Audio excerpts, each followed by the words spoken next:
Krispy Kreme is an IP company.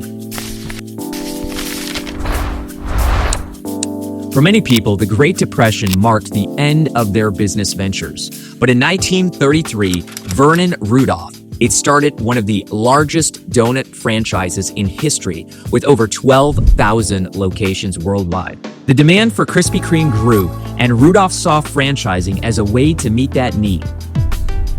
He made it clear that people could own their own Krispy Kreme location if they agreed to use his intellectual property, i.e., the donut recipe, the commitment to serving only the highest quality donuts, and maintaining consistent branding.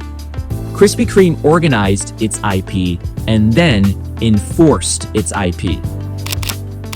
This commitment to proven IP in terms of what the donuts were made of and the process for making them led to its redemption and rise. Here's the secret. Don't miss it. Before you can optimize your IP, you must first organize your IP. Krispy Kreme knew it could become a giant by optimizing its IP. To do this, it first had to organize its IP. Organizing is the second step in becoming an IP company.